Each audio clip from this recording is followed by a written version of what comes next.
Guys, big movements on the market as usual, many things to mention, many things to clarify, and so here we are on the channel. Let me start with one of the most requested stories of the day, and it's about Eberechi Eze. Because for Eberechi Eze, today we had many rumors of a deal agreed between Tottenham and Crystal Palace. Well guys, what I'm hearing is that at the moment, while I'm recording this video, in England is 7:43 p.m.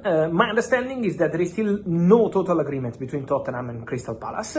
The agreement is very close. Today they had new contacts. The agreement, in my personal opinion, my feeling on this story, will happen. The deal will happen. Eberechi Eze will go to Tottenham. This is the expectation. But as of tonight, the deal is still not completed. First of all, because Crystal Palace want to find a replacement for Eberechi Eze, and they are working on that.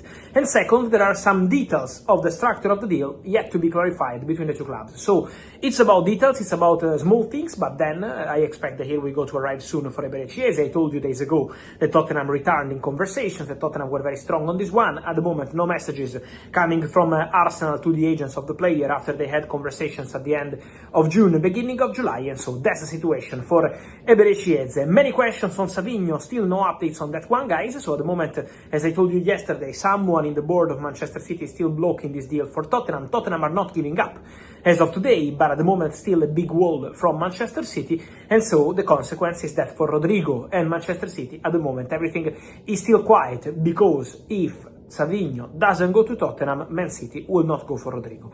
In case this Savinho-Tottenham story changes, Rodrygo is the top target for Manchester City. Meanwhile, Rodrygo tonight, in the opening game of La Liga for Real Madrid, with Xabi Alonso back to the Bernabeu, doesn't start for Real Madrid. Again, while I'm recording this video, they are playing, so let's see if Rodrygo will enter the pitch. We wish, obviously, him all the very best, a fantastic player like Rodrygo, but again, tonight, not starting for Real Madrid. So let's follow that situation of Rodrygo Goes, but at the moment, as I mentioned, Manchester City will not make any bid, will not make any official contact until they understand the future of Savinho. And as of today, there is someone very important in the board of Manchester City saying no to Savinho exit. So let's see what's going to happen there, because Tottenham, as of today, Tuesday, with 13 days to go to the end of the transfer window, still not giving up for Savio. So let's see what's going to happen there. On the other story, Gianluigi Donnarumma and Manchester City, there is way more optimism on Manchester City side.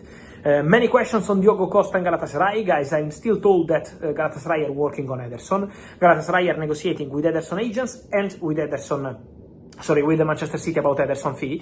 So this remains the case. Diogo Costa will never leave Porto for 20 million euros. Forget that kind of stories, absolutely.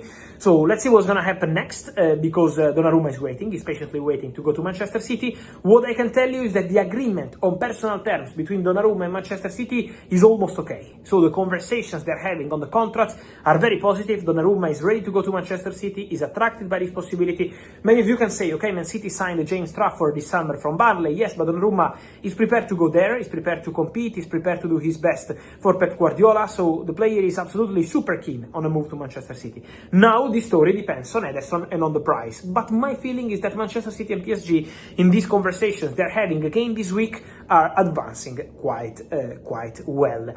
Then, guys, another story of the summer. If you follow my channel here on YouTube and all my platforms, you know that I always told you since July, my feeling is Garnacho will go to Chelsea.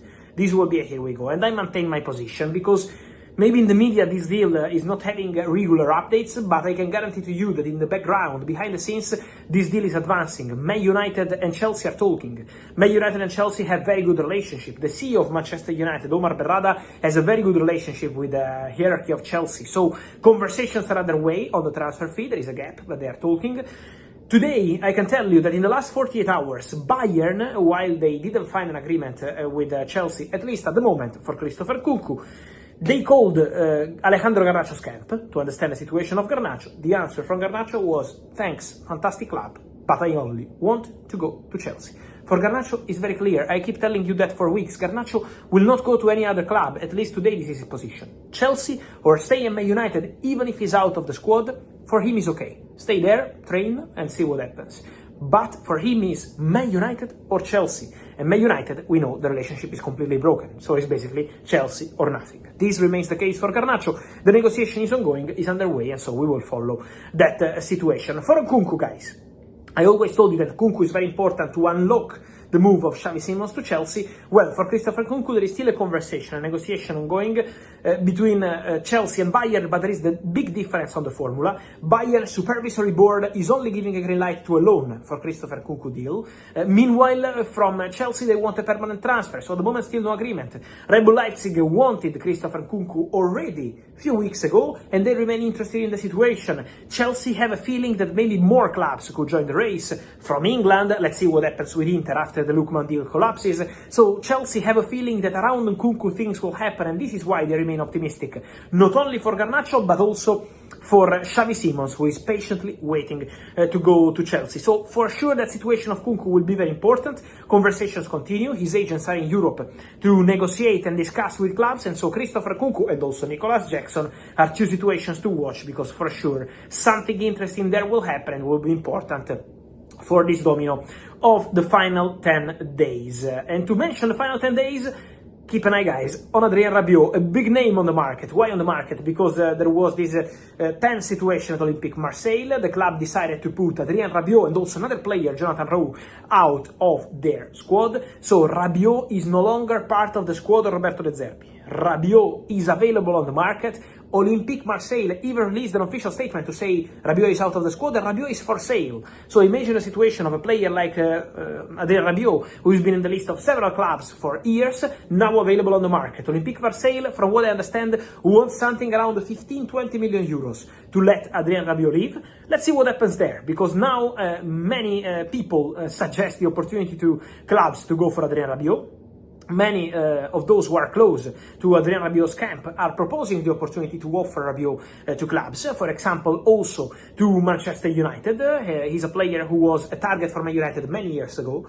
In the recent years was never close. At the moment, guys, I'm not hearing anything concrete on Manchester United in negotiations for the talks for Rabiot. He's going to be offered to Manchester United and many other clubs as an opportunity for 15-20 million euros. But at the moment, again, still an open situation. Let's see what's going to happen there. For sure, Adrien Rabiot will be one of the names of these final weeks of the market, because he's out of the project in Marseille. At the moment, again, United are looking for a different kind of player.